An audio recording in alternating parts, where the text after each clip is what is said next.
الحمد لله كفى وسلام على عباده الذين اصطفى.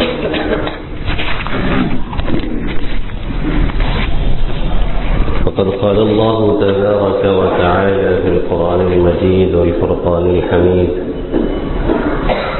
أعوذ بالله من الشيطان الرجيم. بسم الله الرحمن الرحيم.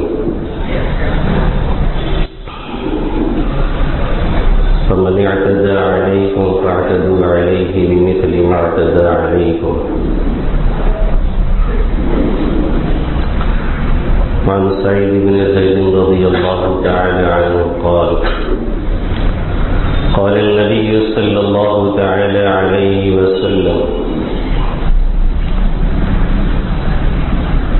من قتل دون ماله فهو شهيد، ومن قتل دون دمه فهو شهيد،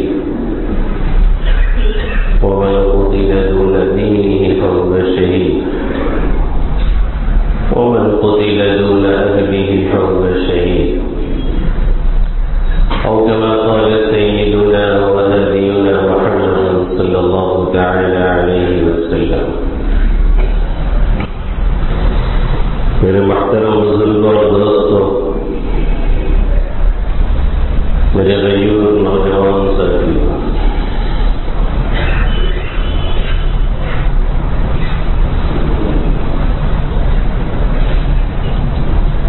دنیا میں رہنے اور دنیا میں جینے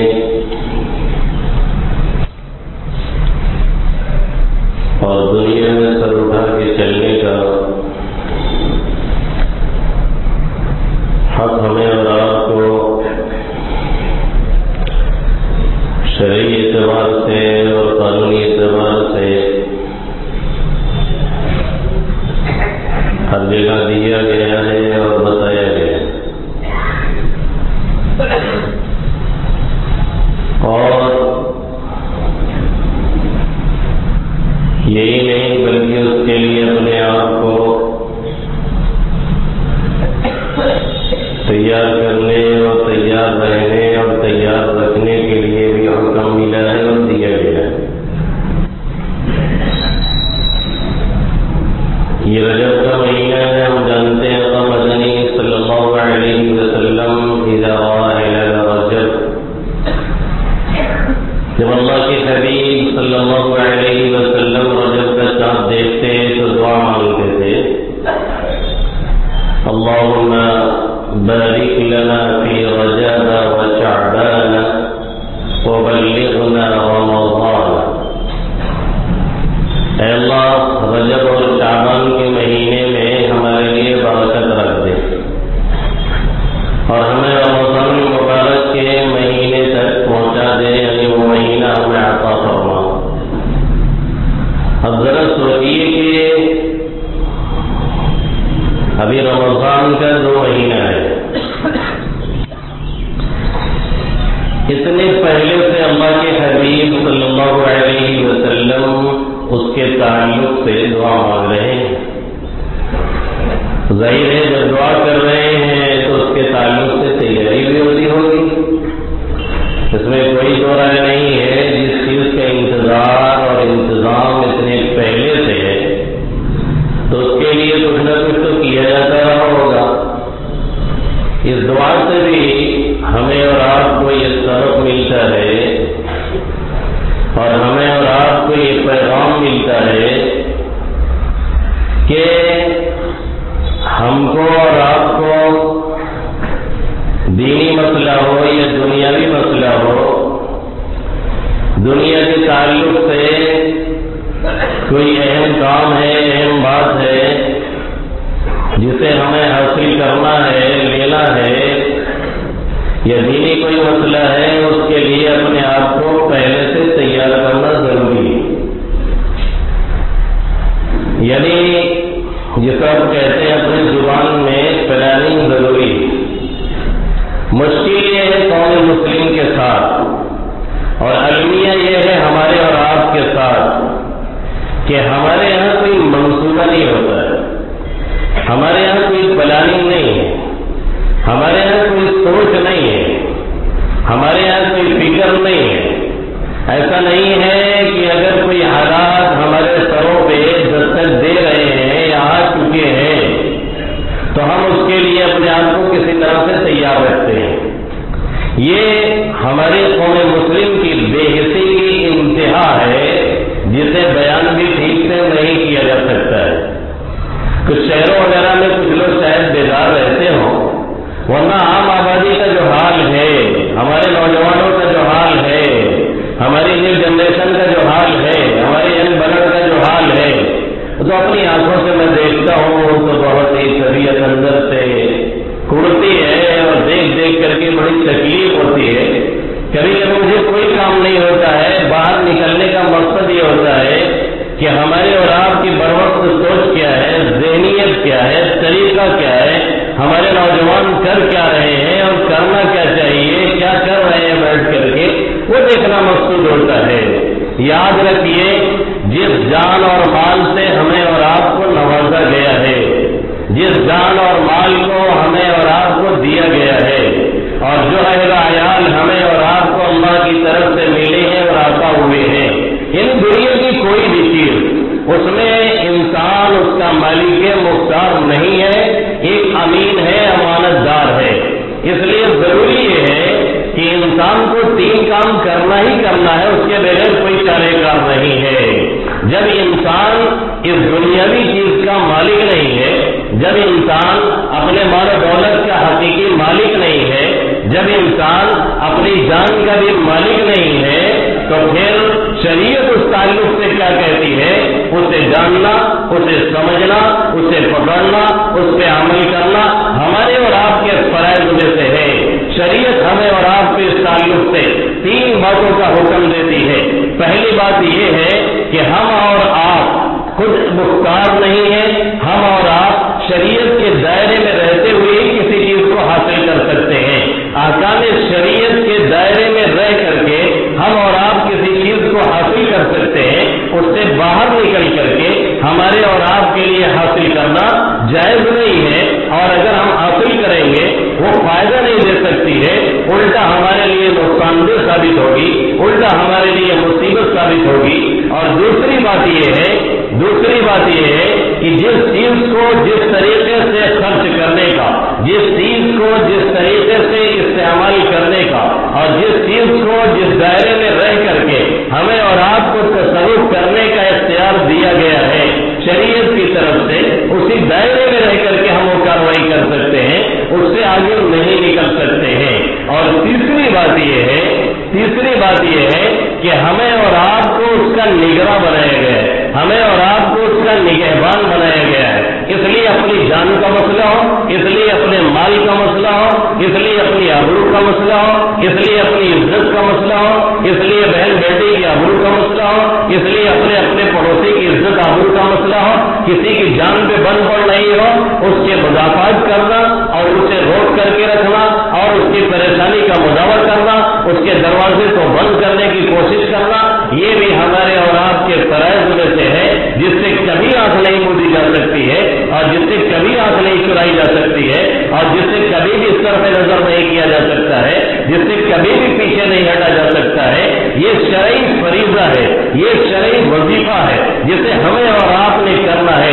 ان 3 باتوں کو ہمیشہ پکڑ کے رکھنا پڑے گا اگر کامیابی چاہتے ہیں، اگر یہ چاہتے ہیں کہ اس دنیا کے اندر سرخروئی کے ساتھ جئیں، اگر یہ چاہتے ہیں کہ اس دنیا کے اندر سربلندی کے ساتھ جئیں، اگر یہ چاہتے ہیں کہ اس دنیا کے اندر سر اٹھا کر کے چلیں، اگر یہ چاہتے ہیں کہ اس دنیا کے اندر ایک عزت کی زندگی جئیں اور شیروں کی زندگی جی کر کے، لومڑیوں کی زندگی نہ جی کر کے موت کو گلے لگا لیں، وہ اپنی جگہ صحیح ہے لیکن کبھی بھی سیاحوں کی موت نہ آنے پائے، اگر یہ چاہتے ہیں تو ہمیں یہ 3 کام کرنا انتہائی ضروری ہے.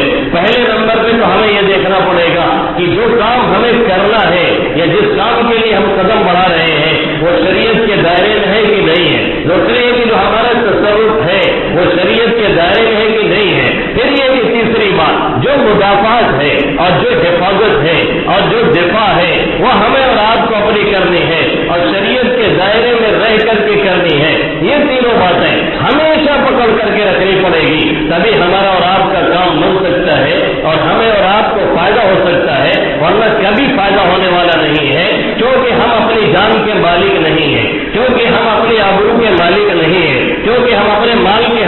مالک نہیں ہیں، کیونکہ ہم اپنی چیزوں کے حقیقی مالک نہیں ہیں، اس لیے اسے گنوانے کا، اس لیے اسے برباد کرنے کا، اس لیے اسے یہی بیکار کرنے کا ہمیں اور آپ کو کبھی بھی اختیار نہیں دیا گیا ہے۔ اسی لیے کوئی شخص اگر خودکشی کرنا چاہے، اسی لیے کوئی شخص اگر اپنے ہاتھوں کو یہی کاٹ کے خراب کرنا چاہے، اسی لیے کوئی شخص اگر ایسی غذا یا ایسی چیز استعمال کرے جو واضح طور پہ نقصان دہ ہو، تو پھر اس کے لیے شرعی اعتبار سے ایسا کرنا جائز نہیں ہے۔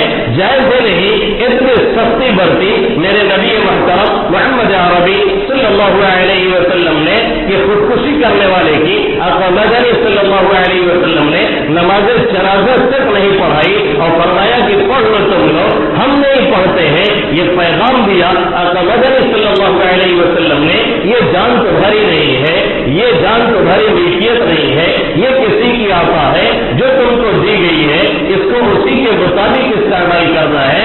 اور مال کے سلسلے میں بھی یہ احتیاط اللہ کے حبیب صلی اللہ علیہ وسلم نے بتلائی اور سمجھانے کی کوشش کی، اور کیا فرمایا کہ اگر تم نہر پر بھی وضو کر رہے ہو، دریائے دجلہ پہ بیٹھے ہوئے ہو، بہتے ہوئے دریا کے کنارے ہو اور وہاں پہ وضو کر رہے ہو، پھر بھی آقا فرماتے ہیں ایاک والسرف وان كنت على نهر جار، اگر بہتے ہوئے نہر اور دریا میں بھی بیٹھ کے وضو کر رہے ہو، پھر بھی فضول خرچی سے اپنے آپ کو بچاؤ، پھر بھی پانی برباد کرنے سے اپنے آپ کو بچاؤ۔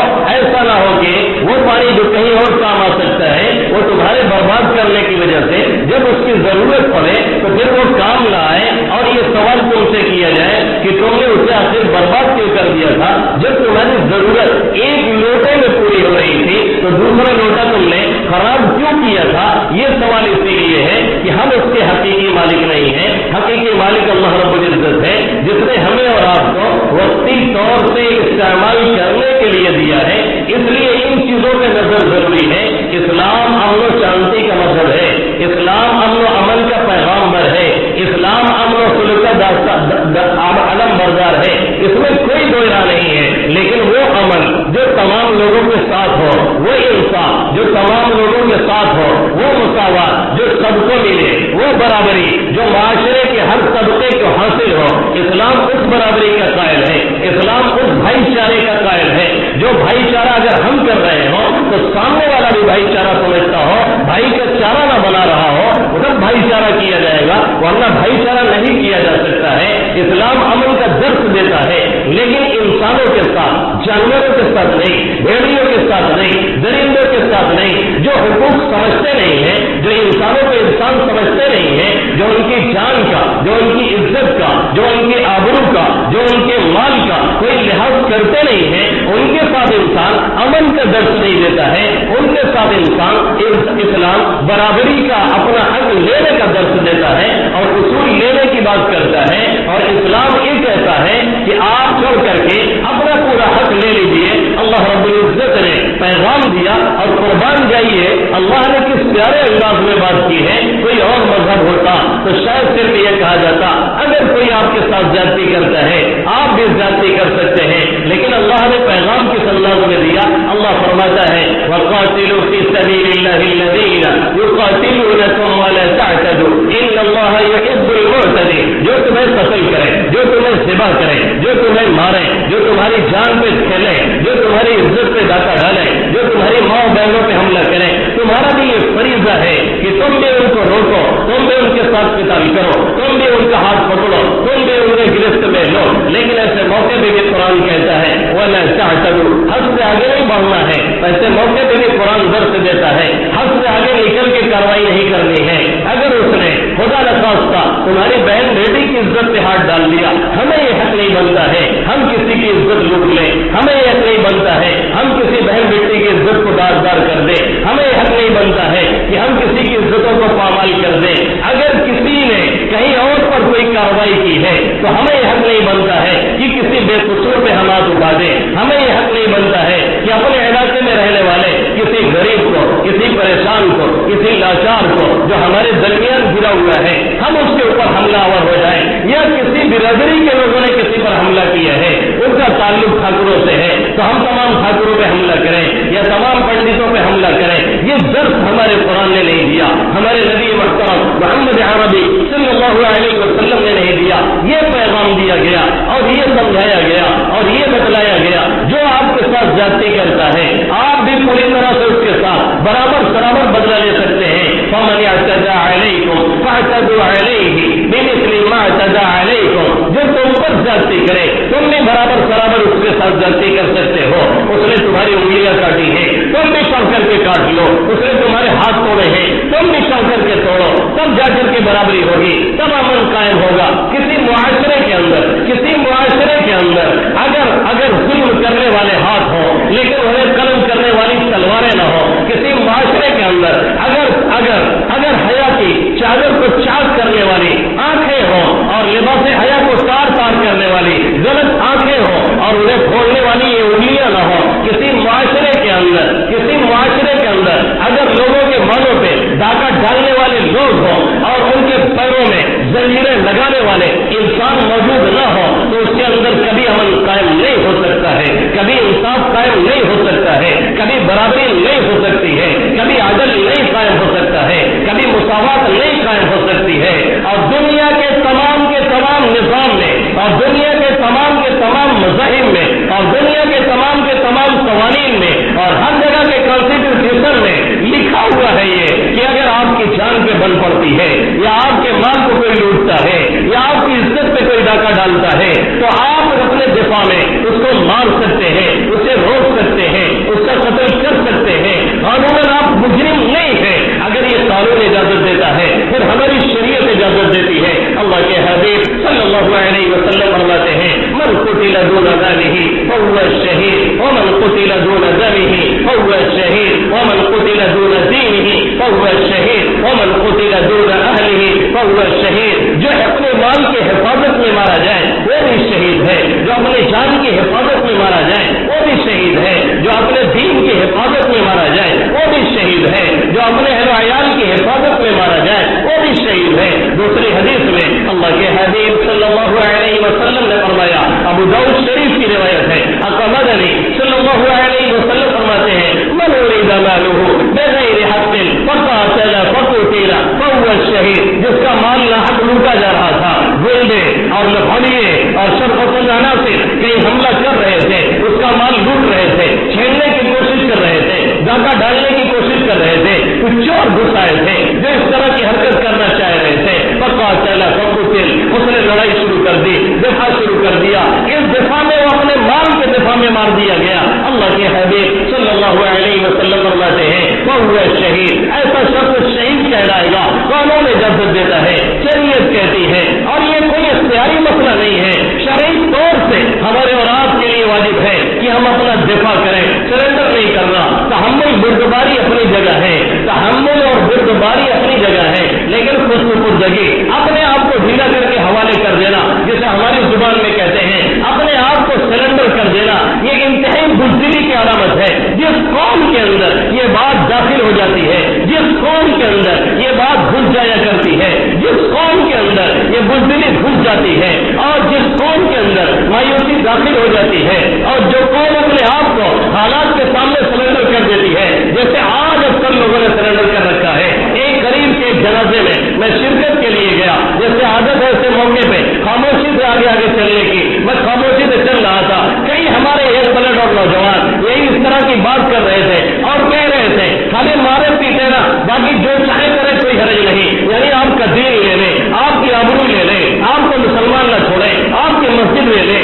آپ کا مدرسہ لے لیں, آپ کی خانقاہ لے لیں, آپ کے دینی ادارے لے لیں, آپ کی پراپرٹی لے لیں, آپ کے مقابر اور قبرستانے لے لیں, پھر بھی آپ سرنڈر کیے بیٹھے رہیں. دنیا کے اندر مسلمانوں پہ ایک مرتبہ نہیں, نہ معلوم کتنی مرتبہ حالات اور مصائب آئے ہیں. حالات اور مصائب قوموں پہ آتے رہتے ہیں, ملکوں پہ آتے رہتے ہیں, انسانوں پہ آتے رہتے ہیں. آ جانا کوئی غلط نہیں ہے. سب سے بڑی غلطی کیا ہے, انسان اپنے آپ کو بزدل بنا لے اور سرنڈر کر دے. میرا نبی بھی بزدلی سے پناہ چاہتا تھا. اللہم انی اعوذ بک من الجبن والبخل. اے اللہ میں بزدلی سے تیری پناہ چاہتا ہوں, میں بخیلی سے پناہ چاہتا ہوں, میں عاجزی سے پناہ چاہتا ہوں, اپنے آپ کو سرنڈر کرنے سے میں پناہ چاہتا ہوں. میرا نبی ہر وقت دعائیں مانگتا تھا. ایسی بزدلی مجھے نہیں چاہیے, ایسے ایمان مجھے نہیں چاہیے جو ایسا سرنڈر کر کے رکھے, جس میں ایمان بھی جائے, جس میں جان بھی جائے, جس میں عزت بھی جائے, جس میں مال بھی جائے, جائے, جس میں آبرو بھی جائے, جس میں بہن بیٹی بھی جائے, جس میں بیٹے اور پراپرٹی بھی جائے. ایسی شریعت ہماری اور آپ کی نہیں ہے, نہ ہمیں اور آپ کو سکھلاتی ہے, نہ ہمیں اور آپ کو بتلاتی ہے. یہ اللہ کے حبیب صلی اللہ علیہ وسلم نے بتلایا. دنیا کے اندر ایک مرتبہ نہیں, ہزاروں اور لاکھوں مرتبہ امت محمدیہ صلی اللہ علیہ وسلم پہ اس طرح کے حالات آئے ہیں, لیکن مورخین نے جس حالت کو سب سے بھیانک انداز میں قلم بند کیا ہے وہ تاتاریوں کا حملہ ہے. جب تاتاریوں نے مسلمانوں پہ حملہ کیا,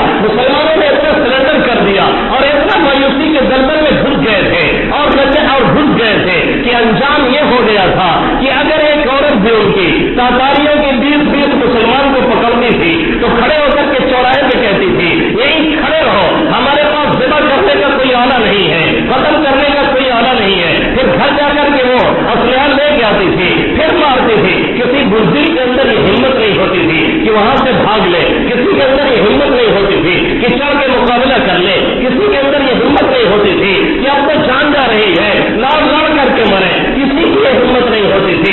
سب سے بھیانک تصویر کشی اگر ہمارے کسی واقعے کی جاتی ہے تو تاتاریوں کے حملے کی جاتی ہے, جس میں خود سپردگی یہاں تک پہنچ چکی تھی کہ اگر ایک عورت بھی کہہ دیتی تو 20 نوجوان سرنڈر ہو کر کے کھڑے ہوتے تھے, اپنی گردیاں کٹوا دیتے تھے, لیکن بولنے کی ہمت نہیں کرتے تھے. یہ خود سپردگی جس قوم کے اندر آتی ہے وہ قوم کے موت کے مر جایا کرتی ہے. اس لیے خود سپردگی کبھی بھی نہیں آنی چاہیے. ہماری شریعت اس کی اجازت دے رہی ہے, ہمارا قانون اس کی اجازت دے رہا ہے, دنیا کا ہر قانون اس کی اجازت دیتا ہے.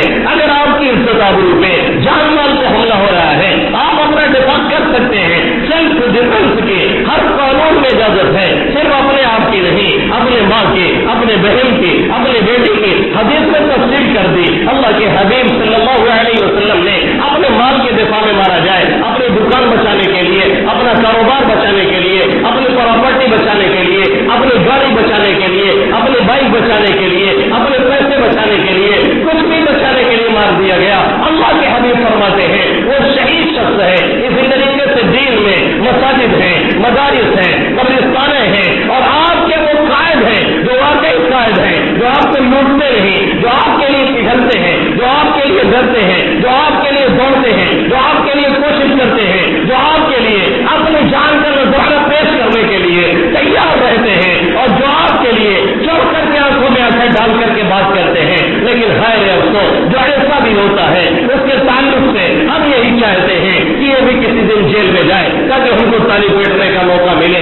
یاد رکھیے جس دن یہ ذہنیت ختم ہوئی تبھی ہمیں کامیابی ملے گی, اور نہ کامیابی ملنے والی نہیں ہے. کیونکہ جب تک قیادت مضبوط نہیں ہوتی ہے, اور قیادت مضبوط ہوتی ہے ایک جماعت سے, ایک میجورٹی سے, اور میجورٹی تیار کس سے ہوتی ہے, اطاعت سے, جب تک یہ باتیں نہیں ملیں گی تب تک کامیابی نہیں ہوگی. عمر فاروق رضی اللہ تعالیٰ عنہ نے فرمایا تھا لا قیادت الا بالجماعۃ ولا جماعۃ الا بالامارہ. جب تک قیادت نہیں تو کوئی کام نہیں. قیادت تیار کیسے ہوگی؟ ایک جماعت سے تیار ہوگی. جماعت کیسے بنے گی؟ جب لوگ اطاعت پہ آئیں گے. آج مشکل یہ ہے ہر شخص اپنی راہ الگ الاپ رہا ہے, ہر شخص الگ الگ بوجھ رہا ہے. 2002 کے دنگے میں سب سے زیادہ اس قوم کو فائدہ اسی لیے ملا تھا, کوئی قائد نہیں تھا, کوئی لیڈر نہیں تھا, کوئی رہنما نہیں تھا جس کے آنکھوں میں آنکھیں ڈال کر کے بات کرنے کی صلاحیت ہوتی, اور جس کے پیچھے یہ قوم چل کر کے اپنا حق مانتی. وہ تو کچھ ذرائع ابلاغ کے لوگ تھے جنہوں نے میڈیا کے سامنے پیش کر دیا, اور پھر دنیا نے ان کی بھیانک تصویر دیکھی. کاش کی یہ ہمت پیدا ہو, کاش کی یہ صلاحیت پیدا ہو, کاش کی سیلف ڈیفینس کے اپنے اندر یہ صلاحیت پیدا ہو جائے کہ نکلو تو آگے بڑھ کر کے اپنا حق لے سکو, چھین سکو اور روک سکو. یہ صلاحیت دلینی پڑے گی, اور اس کے لیے کچھ طریقے ہوتے ہیں جسے اختیار کرنا ضروری ہوتا ہے. سب سے پہلا طریقہ یہ ہے آدمی اپنے آپ کو ہر اعتبار سے مضبوط کرنے کی کوشش کرے. کچھ نہ کچھ ورزش ہے, کچھ نہ کچھ دوڑ دھوپ ہے, کچھ نہ کچھ محنت ہے, اور اچھی طرح سے غذا لینا ہے جس کی وجہ سے باڈی لینگویج ہماری اور آپ کی صحیح سالم رہے, جس کی وجہ سے ہم اگر مار نہ سکیں تو کم سے کم جان بچا کے نکل تو سکیں. اتنا تو ہونا ضروری ہے. اللہ کے حبیب صلی اللہ علیہ وسلم نے فرمایا الرجل القوی خیر من الرجل الضعیف. جو آدمی طاقتور ہے وہ کمزور سے کہیں بہتر ہے, اس لیے کہ طاقتور اپنا بھی دفاع کرتا ہے, دوسرے کا بھی کرتا ہے, اپنا ہی نہیں. اگر اپنا پڑوسی غیر مسلم ہے اور ناحق سے ستایا جا رہا ہے تو بھی ہمارا فریضہ ہے کہ ہم اس کی جان کی حفاظت کریں، اس کی مال کی حفاظت کریں، اس کی آبرو کی حفاظت کریں. شرعی طور پہ ہمارے اور آپ کے اوپر یہ کام ضروری ہے. اس کے لیے اپنے آپ کو پریپیئر کرنا اور تیار کرنا. اور اسی طریقے سے اللہ کے حبیب صلی اللہ علیہ وسلم نے ان کھیلوں کی حوصلہ افزائی کی جس کے ذریعے سے باڈی لینگویج صحیح ہوتی ہے، جس کے ذریعے سے جسم میں طاقت آتی ہے. آپ نے کشتی کی حوصلہ افزائی کی، آپ نے گھوڑ دوڑ کی حوصلہ افزائی کی، آپ نے نشانے بازی کی حوصلہ افزائی کی. آپ نے فرمایا ارے نشانہ بازی کرو، اس لیے کہ تمہارے والد حضرت اسماعیل یہ بھی نشانہ باز تھے، یہ بھی تیر انداز تھے. تم بھی قانون کے دائرے میں کیسے ہوئے؟ کچھ نہ کچھ اتنا تو سیکھو اور کرو. یہ میں نہیں کہتا قانون سے ہٹ کر کے کرو، قانون کے دائرے میں رہ کر کے کرو. میرا نبی استنجا کرنے کے لیے جاتا تھا، میرا نبی استنجا کرنے کے لیے جاتا تھا، وہ بھی ہاتھ میں ایک چھری اور ایک نیزہ ساتھ میں رہتا تھا. اس زمانے میں گھروں میں لیٹرین نہیں ہوتی تھی، باہر جانا پڑتا تھا. میرا نبی جب نکلتا ہاتھ میں ایک نیزہ اور ایک چھڑی ضرور رہتی تھی، اس لیے کہ کہیں ہو سکتا ہے کوئی بچھو مل جائے، کوئی کیڑا مکوڑا مل جائے، یا بچھو والا ڈنک مارنے والا کوئی کمینہ مل جائے تو اس سے کم دفاع کیا جا سکے. یہ جو ہمارا مزاج بن گیا ہے کہ گھروں میں سانپ اور بچھو مارنے کے لیے ایک چھڑی اور ڈنڈا بھی نہیں ملتا ہے، یہ بہت غلط مزاج ہے جو ہمارے اور آپ کے اندر پیدا ہوا ہے. قانون سے ہٹ کر کے مت کیجیے، لیکن قانون کے دائرے میں رہتے ہوئے یہ کام ہمارے اور آپ کے فرائض میں سے ہے. اور دوسرا طریقہ یہ ہے کہ اپنے گاؤں کی سطح پہ، اپنے علاقے کی سطح پہ ایک اجتماعی مدافعات کا مزاج بنائیے. کچھ لوگ مل کر کے جن کی سوچ صحیح ہو، جن کی فکر صحیح ہو، اور جو آواز قسم کے نہ ہو،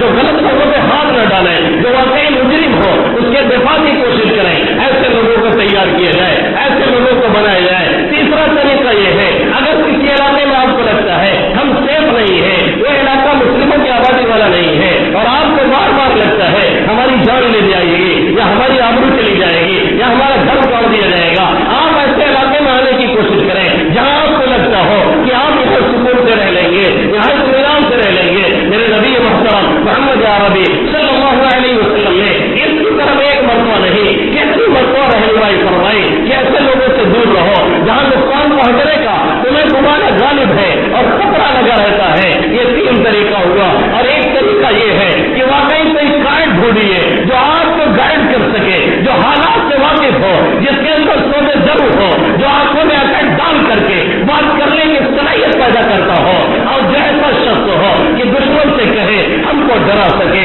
اس زمانے میں دم نہیں، زمانہ ہم سے ہے، زمانے سے ہم نہیں. قیادت کو بہت مضبوط ہونا چاہیے، چڑھ کے بولنا چاہیے. قیادت ایسی نہیں ہو جو لگڑی ہو، یولی ہو، اپائز ہو، جس کے اندر صلاحیت نہ ہو، جسے پتہ نہ ہو ماضی میں کیا کیا ہوا ہے، جسے خبر نہ ہو فی الحال کیا ہو رہا ہے، اور جسے پتہ نہ ہو آئندہ کرنا کیا ہے. ایسے ہم قائد کو کبھی قائد ماننے کے لیے تیار نہیں، چاہے پوری دنیا اسے قائد تسلیم کرتی ہو.